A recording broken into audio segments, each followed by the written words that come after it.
What's up everybody, Dees here, and today we're making cornbread muffins. You want to know how to make the best cornbread? Follow along. Let's get started. Now, for this recipe, what you're going to need is a bowl. You're going to need two of them actually. One to put your cornmeal in. We're going with 1.5 cups of cornmeal.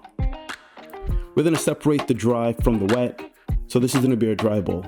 Next, we're going to go ahead and put 2 cups of flour. Now, cornbread is forgiving. You don't need to get a scale or anything out like that, but if you want it, go right ahead. I'll link all the details in the bottom.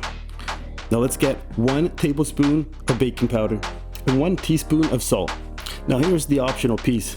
I like mine a little sweet, so I'm going with some brown sugar, and that is 2/3 a cup. Some people like using honey, some people like using regular white sugar. So I'm gonna go ahead and mix this all together, try to incorporate all the dry ingredients, and then from there I wanna get my wet ingredients ready. So let's start off with 2.5 cups of room temperature milk, and then I'm gonna put 2 eggs in, and then after that, 1/2 cup of vegetable oil. If you don't got vegetable oil, you can use canola oil, whatever oil you got, but just don't use olive oil.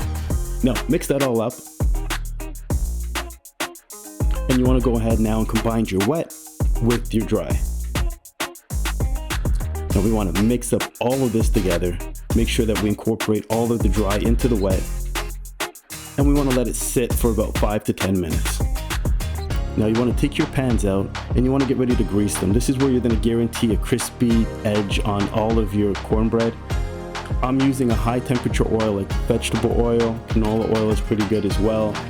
Put them in your oven at 400 degrees for about 5 to 10 minutes. Take them out, and then this is where you're gonna load them up with that batter that's been sitting and waiting. Pour it in, put it back in your oven at 400 degrees for 35 minutes or until golden brown. Pull them out when they're golden brown, let them rest, and at that point, you got yourself an amazing little small treat that you can serve with any meal. It's not too sweet. It's just perfect. You want to see more? Hit that subscribe button, like the video, leave a comment because I will respond to your comments. Thank you for watching. Until next time, I'll see you then. You can just watch me enjoy what I make.